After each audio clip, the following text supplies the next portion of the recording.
Hi everyone, I'm starting my Westinghouse radio 7 tube H-104 model, I believe.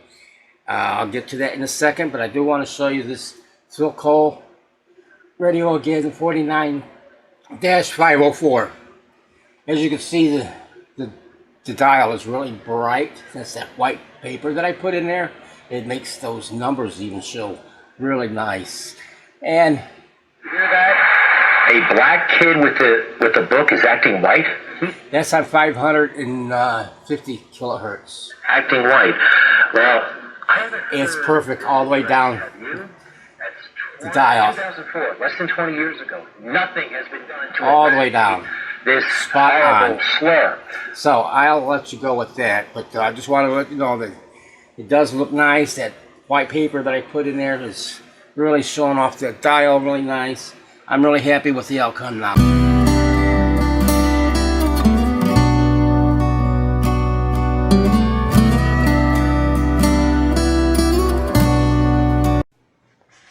Hi everyone, welcome back to Ken's Lab. Today I have a Westinghouse radio, quite a big unit here. I think it's 1948, 75 years old. It's in pretty decent shape. The wooden cabinet is it's not busted or anything. It could use a coat of something that I got that would restore. Okay, I didn't even notice that. Now I got light on it. What the heck does that say? Tone, treble, and bass. Okay, that's bass. Middle's tone, and bass and treble. That's your tone control. Okay. This is your volume, on and off volume. This is your tuner. You got presets. So the first one is phonograph. It says right up here, I didn't even see it. The next one is push button. Push buttons. So that's to activate these push buttons. So whatever you set them for, this hand won't move, but the dial won't move, but these will be preset once you set them. This is broadcast and shortwave. The tuner, it's working fine. Okay, well that's the front end on it. This thing is really heavy too. Maybe this is. I had to clean up my workbench, get all the old parts off and crap. It was about time. I was due for it. Okay. Here's the power cord, and you can see they patched it into the, I guess, the original cord. Taped it in there with friction tape. The fill coil plugs in the chassis. This has got to be the rectifier, 5U4. There's 1, 2, 3 tubes back and 2 back there. And this one, they're metal shielded, which makes sense because we're between 2 IFs. The other 2 are right there by the variable. Tuning capacitor. Got a little miniature tube back here. And so that would have to be output tubes. I wonder what those are.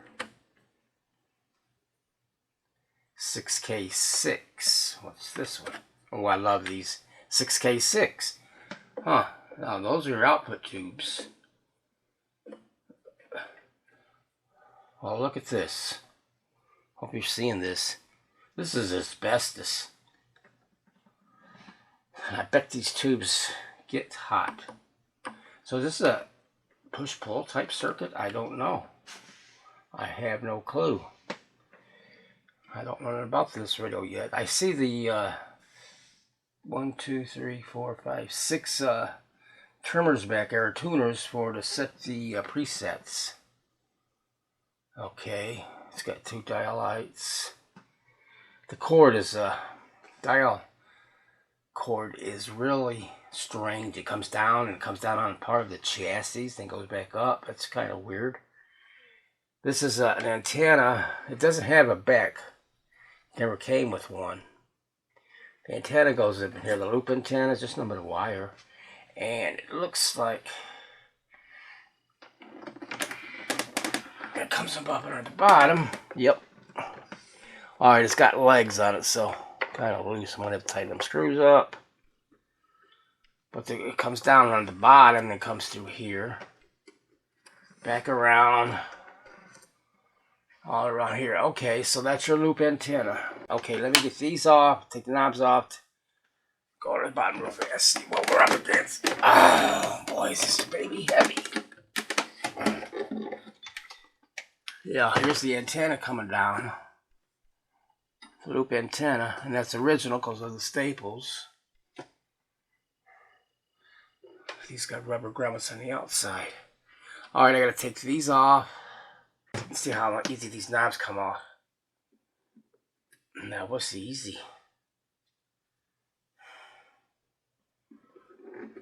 Boy, that's really easy. I'm just hoping they haven't been under the hood.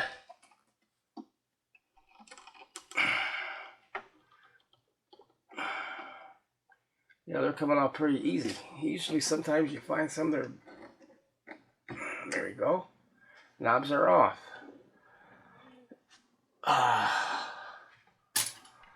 Let me loosen these up. I'll get in front of the camera. Probably. I don't know if it's this size or bigger. What the heck did I grab that one for? Maybe it's this one. That's the one. I'm just gonna, let's see, how am I gonna do this? You know what, I'll take one out here. Let's see if I can get this off here. If it wants to stay, it wants to stay. Let it stay. Take this one off, then lay it, let's see. Take this one off, then I can lay it down and take the, this one looks a little loose. So they've been, don't look like a good sign there.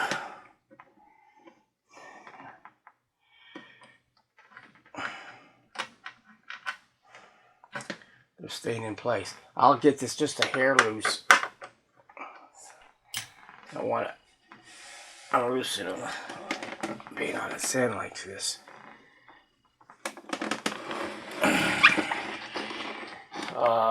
Disconnect the antenna.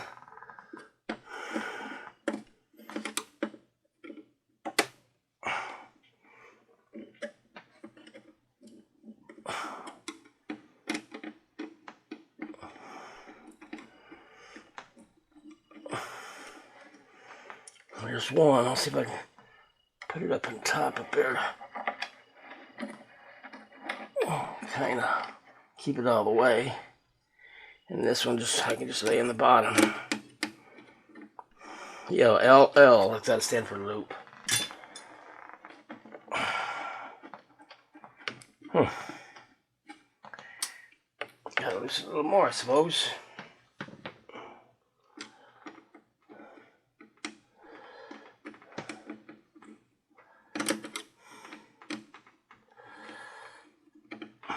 There it goes.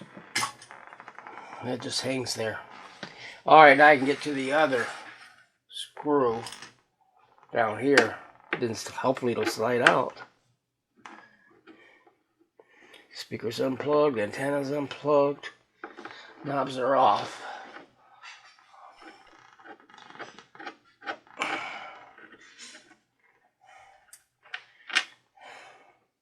There's that one.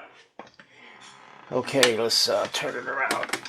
I might have to take the camera off because I'm not going to have no room here. I don't know about that asbestos, man. I don't like working around that. Well, it won't be when the chassis come out. Cool. Come on.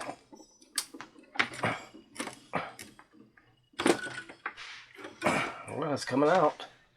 Yes. Everything's coming out. The whole thing except for the speaker. Did you get back in there? Alright, let me cut the camera off so I can get this chest. I don't know where the heck to put it. I'd have to put...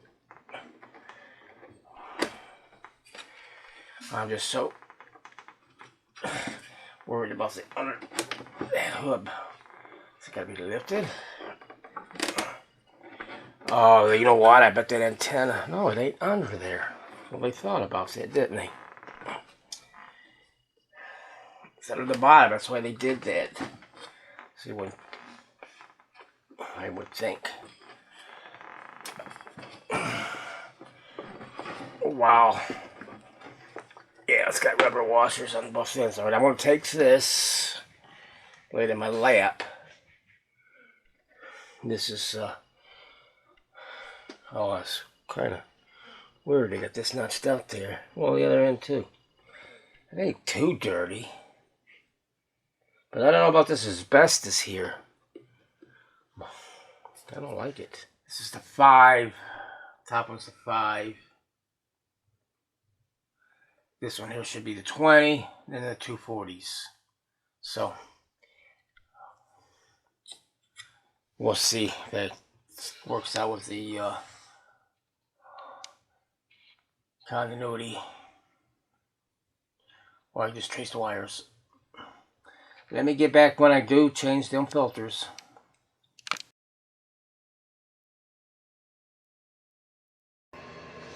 This is the schematic for the Westinghouse model H-104. It says 1948, but later I'll show you it is a 1947.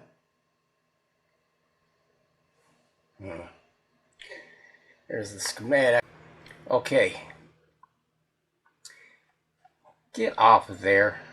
Okay.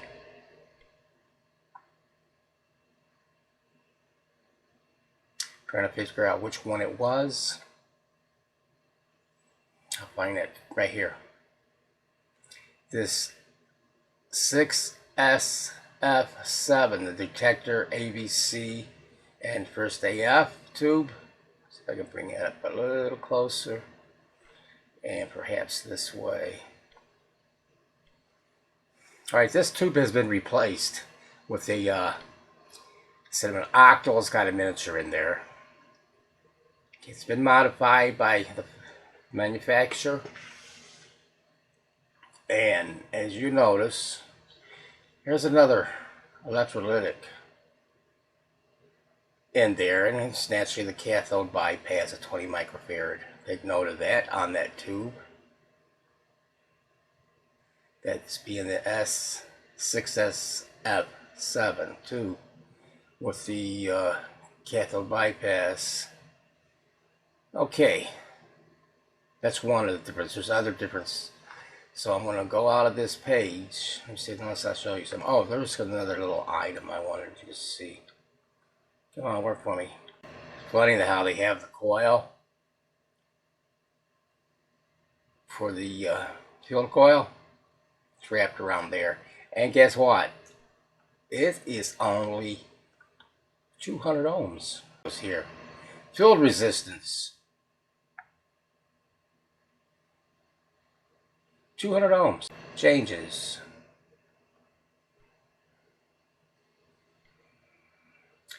Let me. Now this one says 1949. It's Westinghouse H-104. This was here. Later productions of the Westinghouse model H-104. So and so. The change is shown in the according. So I looked in here. I wasn't really seeing too much of a change, and I'm seeing this 20 microfarad bypass. Oh, I show you. I know why, because it shows the 6S7, and I don't have that too. So I went over here. Alright, it says Westinghouse H-104A, and I didn't look at that. I thought, well, I don't have the A, but then it said somewhere These models are modified versions of the same model number without the suffix A. So okay, that's what. Come on, move. So let me get this enlarged and see if I can bring it over. So now it's a 6AT6 little miniature tube. And you notice the cathode right here. It doesn't have the 20K. I'm looking at this writing over here. The 20 microfarad cathode bypass. This whole little thing. And so they rewired the tone control and other resistors and capacitors in here. I'm not going to go through both them all with you. And then it's just as there is a 60 volt on the plate of the 6AT6 instead of a 51.5 in the case of the 6SF7. Again, you'll notice that the bypass was not in there, and I was wondering why isn't that in there as per print? And well, that was the changes that was made 1949.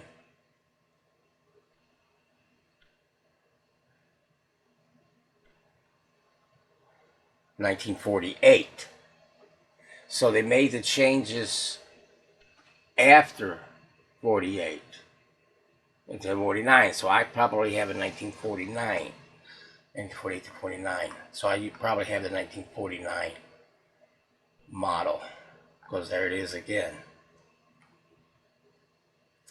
6SF7 with the 20 microfarad cathode on this optical tube. So there is differences, and I noticed on the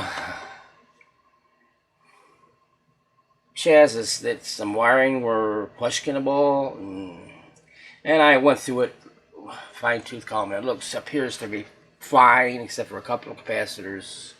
What did I do with that? I documented it. All right, they got that green one and that black one. That black one it's got a .003, and it should be a .01. And that green cap that they put in there is .01. It should be a .002. And I think that tone control is not wired correctly by modified print, is because it's showing the wiper going to one of the capacitors on, and I think that the wires are reversed, but we'll find out. That's easy enough to change those. So I was looking at this print and then looking at the underneath the chassis, and I thought, man, something is not right. Something ain't right. And then I went back on the net, and sure enough, they made it modified in 49. They modified this, and from the looks of it, it looks like it's been done by the factory, if not some qualified Westinghouse repair place, because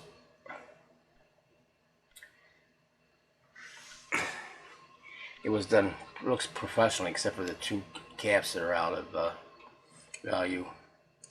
Specs that should be in there. All right, just wanted you to see that.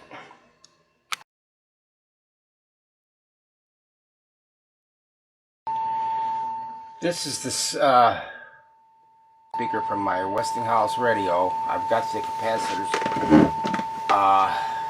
filter capacitors replaced, and I want to check out the speaker, because the specs, I think it's writer's specs, says this is a 200 ohm fill coil, and I'm only getting 156.5, so that's like a 22% drop. So I got my audio generator hooked up to the primary of the output transformer, and now I'm applying DC voltage to the field coil, to actually electrically magnetize this. So I can't put much voltage in this because my DC amp meter will peg, and I can't have that pegging, so I'm only going to be able to put so much. So let's see what we got, but you're going to hear it.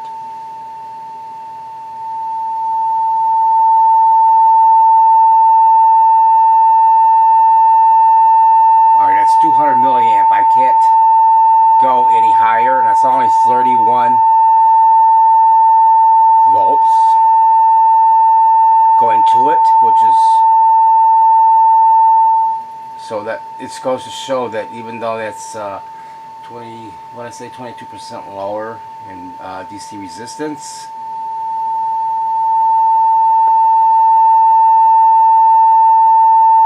that's 200 milliamp right there. I can't do any more. I don't want to peg it.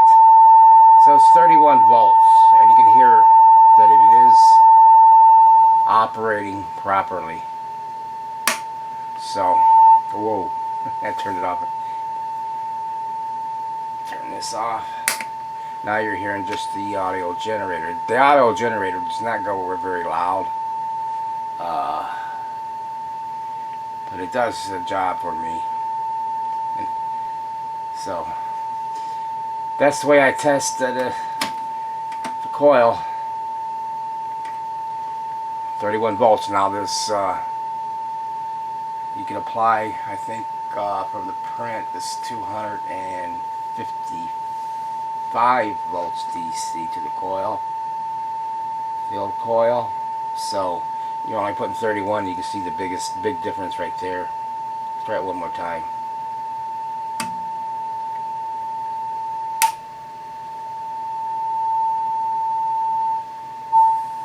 And then I'm not even giving the tubes a chance to warm up, but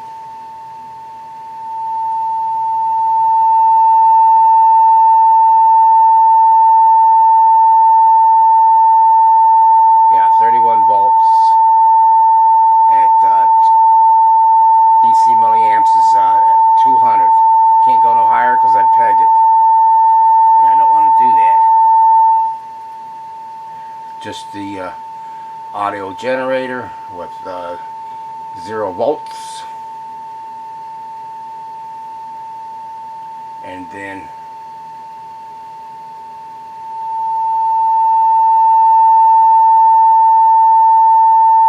whoa,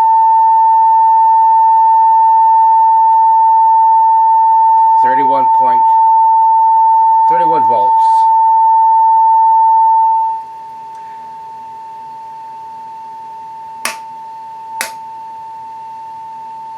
So that's a way of testing it. Since it was, if it was right on like 200 ohms DC resistance, I wouldn't worry about it. But since I don't have that, and I'm 22% under, I check it this way. So when I go to power up the radio with the filters, new filters in there, it should work fine.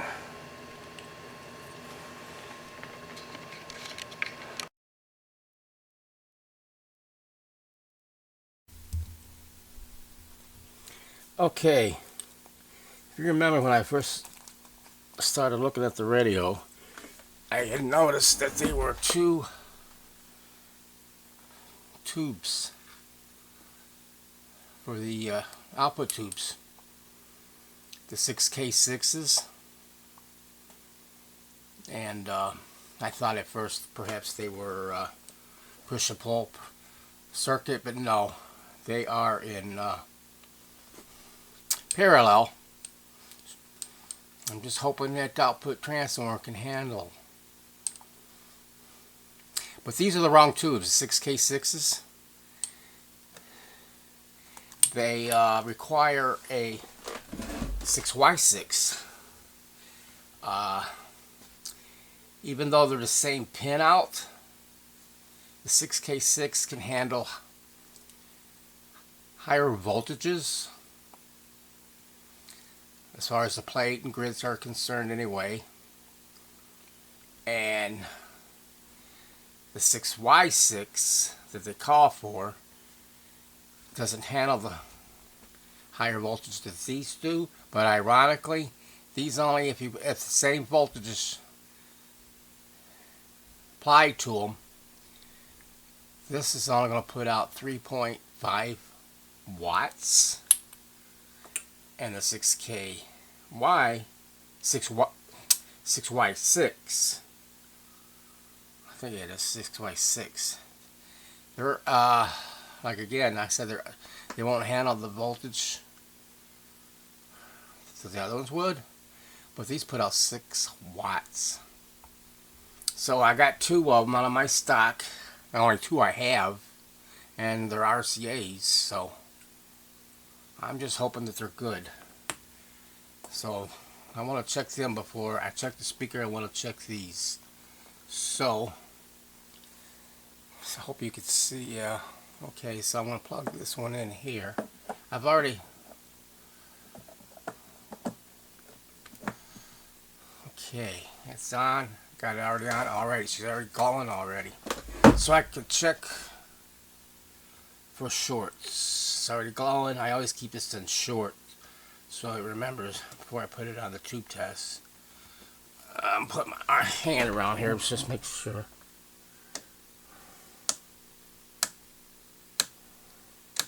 Looks good so far. Now, I got it set at JR. The grid. You got the grid, plate, screen, cathode, and suppressor. Which is 53470. 53470 and 0 for the suppressor. Okay. No shorts. Let me check for line adjustment. That looks pretty good. Now, I'm looking for 5,000 micromos. Got it on the, this is short miniature tubes, and this is for other tubes. Normal test, I'm not doing a live test. So, I got the bias set at, let me see what I got the bias set, 28, and English at 88. Okay, I'm ready to go. I'm going to check the, I did the line adjustment. Okay, P4, I need 5,000, so 3,000, I have to go up to, I like this micromo switch, these, one of my better tube testers. 6,000, it should go right about here.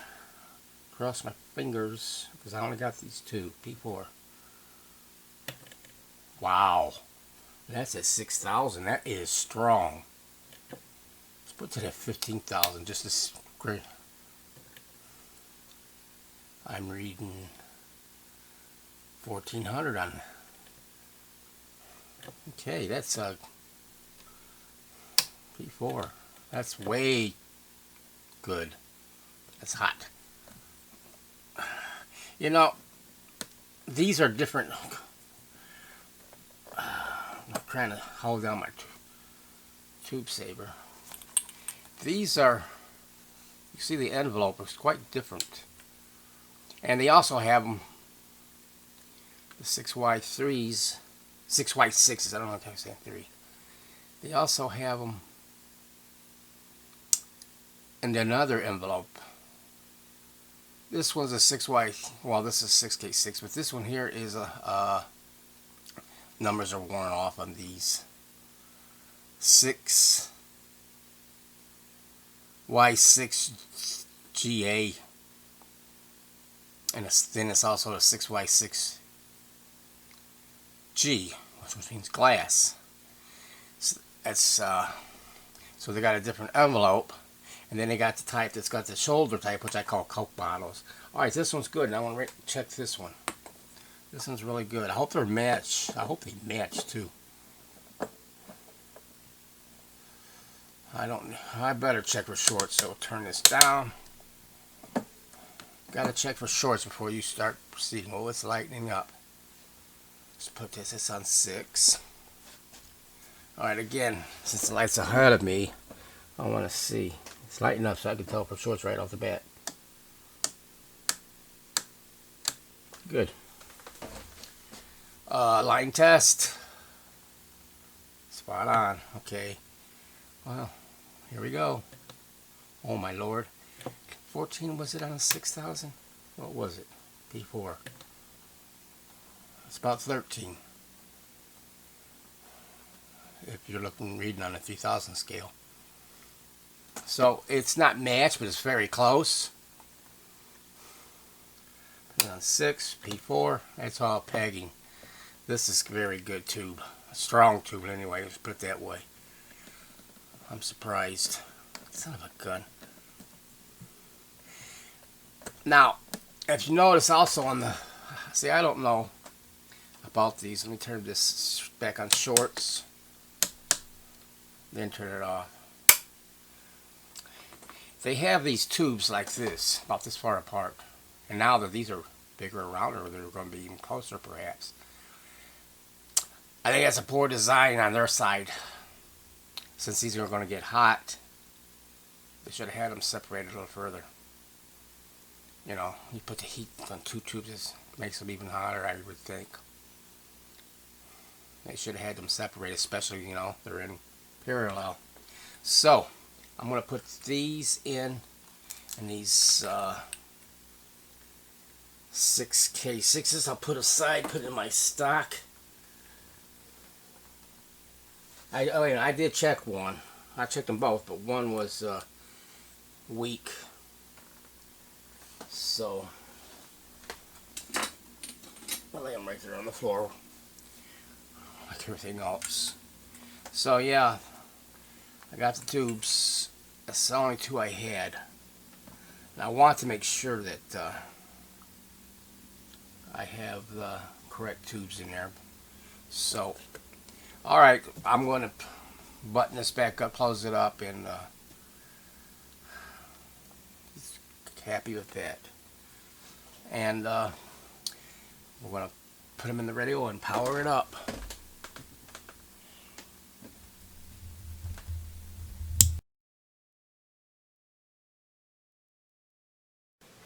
Okay, I got the 6x6s out of my stock in there. You can see how close they are. I could have put one a little bit further away and separated them, I think, in my opinion, because I can't even put my index finger between the 2 envelopes. I think they're too close. I know they're getting hot. Why they got that asbestos sheet over there has to have a reason. Okay.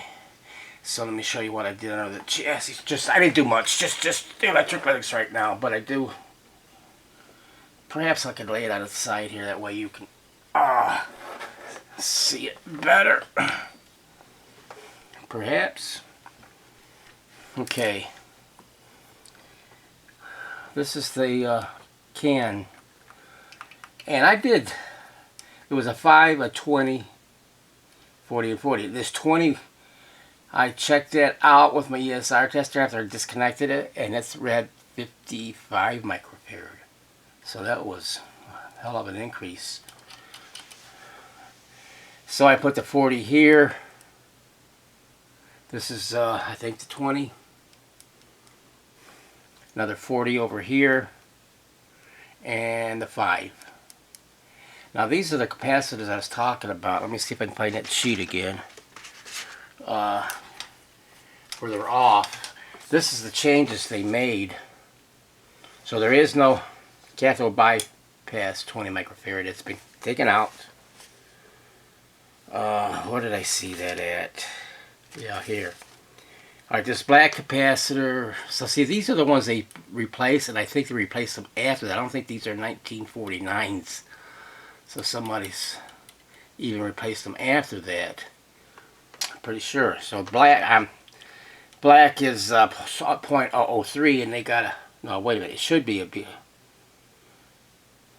0.01. It's got a 003 in there, and this green one here is a 0.01, it should be a 0.02. Now, as far as these resistors, are these here, and there's a couple more in the circuit somewhere, I believe, that were listed as being replaced. I think they're correct. There was only one discrepancy. This is, I think, I forgot what the value of this is. The modified print showed this to be, and it said right on there, a change to this one to be a, what was it, 10,000, 10K? And no. Then you look at the print though, as you read it, then you look at the print, and they still show this as like a 100,000 or a meg or something. I don't know, but it's going to ground, so I'm not too worried about it at this point. What I am worried about, the output, these resistors on my output that's the, look, these two resistors here, my output tubes, they gotta be spot on. Here's one here, brown, can't even see it. I haven't checked the values of them yet. I think it's a brown on black or whatever. I don't think I'm really get my specs on. But these should be matching too. Not only should the tubes match, those should match. This capacitor, well, it's carried over to there. They have 33 ohm resistors in there somewhere. I don't know.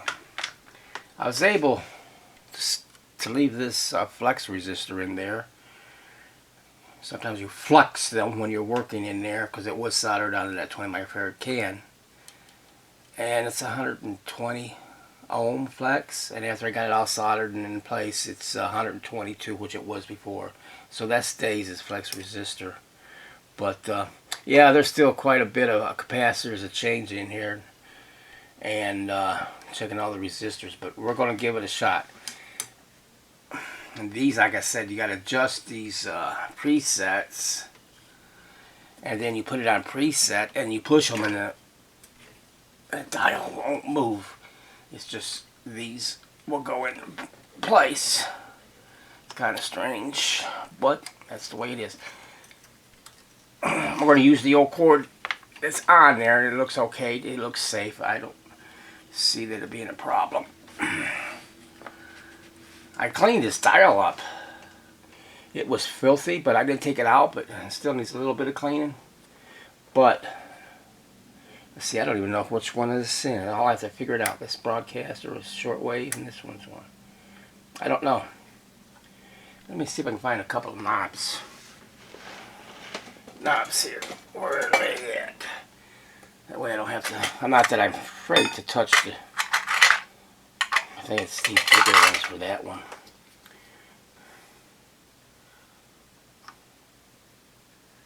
I get it right. Yeah, it's going down here, and then it's going down on this top of the chassis, that dial pulley. Kind of weird. That's the on and off. And what was that? The tone? No, that's. I thought that said tone. Or was this tone? No, that's on and off. Oh, I thought that was two positions. So it's a variable tone control. That's good. I don't like the two selection ones. Maybe they changed the control of that then. I don't know. Okay. Let me plug the speaker in. Now I read the primary on this, and it reads 77 ohms when it spec says 70. I mean, yeah, 70. I got 77. And I can't read the secondary because they want you to take this speaker coil off. Well, I'm not going to do that because you know how complicated these things are when they get in there. So, how does this go? They should have bigger pins, and they don't. They all look like the same size. Okay, let me figure out the combination here. I'm as far away. Come on, get it in there, Kenneth. No. It looks like it want to go that way, but it don't. Really? Can you figure that one out? One of them is just a connection. Well, there it is. It's a connection point. All right, there's that speaker. Antenna, I got the chassis. Oh, great. You know what? Well, I have to. I might have to use a couple more to reach around there. I got the antenna on the cabinet on the ground right here. And I'm going to hook up the antenna. Let's see which one that is. L and L, so those are the loops. I would think. That one's connected. Yeah, well, the L, I looked in there, and one of the L's is hooked up to broadcast. So, one more. I got tons of these jumpers. I don't know where to hook up, put them all. This is a big test, man. I'm just hoping that, you know, you never know yet. I mean, you can do tests and then all of a sudden, yeah. Is that the L2? Yep. Alright, the antenna is connected. Okay, now the power cord. Rubber band. Oh, that is one of they didn't dry rot. Okay. Put this on. Make sure this, I want to make sure this thing is off. It's off. And I don't know what this is. Yeah, this could be, I'm going to say that's shortwave. I don't know. I mean, alright, we'll turn on the, I got it plugged into the isolated transformer. Now I'll put on the power. And I want 117. Some of these old transformers, I'm showing 117 there, but 119. You know, by the time it comes on, though, it will drop. Will just drop. So, antenna's hooked up. Speaker's hooked up. Volume. Here we go. Tile lights are lighting up. I'm not taking a chance by not bringing it. Now see, I'm down to 108 volts because of the voltage drop, but we'll see what happens. Okay. Let me, what am I going to do? Oh, I think I already got it preset. So we're going to set 900. I think I got it on.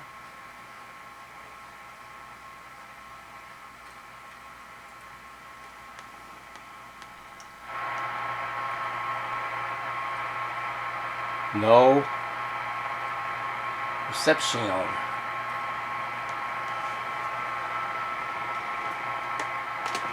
Well, let's try this. There it is. All black fraternity.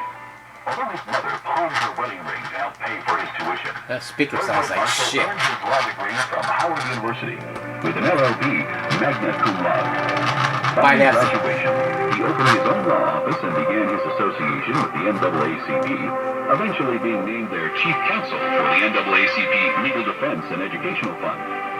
While serving as their chief counsel, another thing that had 32 cases before the Supreme Court. Thing about it, let me turn this down. They had this, that's why I was worried about that speaker. They had this, one end was soldered to, or it was connected to the voice coil. One was soldered a little bit, but real cold solder to it. You can see the solder on it, and this one seemed like it was just wrapped around it. I don't even think it had any solder. Why did they have this on there? Were they intended to have this external speaker, or was this one bad? And if it was, why didn't they, you know, disconnect it? This was in there, wrapped around there. I don't like that. Marshall retired in 1991 and later died of heart failure on January 24th, 1993, at the age of 84. Too much bassy, that's why. You're watching An American Life on News Newsmax TV. January 15th, 1929 was a chilly day in Atlanta, Georgia. Man, it's right on 9, pretty much. There, right there. New hope for America. Throughout his 39 years, Right on 9. he instilled in Americans a new spirit of justice and freedom, based on I'm going to try this for grins and giggle now. And character. I think that's these presets. I want to see if there's anything. I don't. Yeah, right. Like I want to pick up reception here.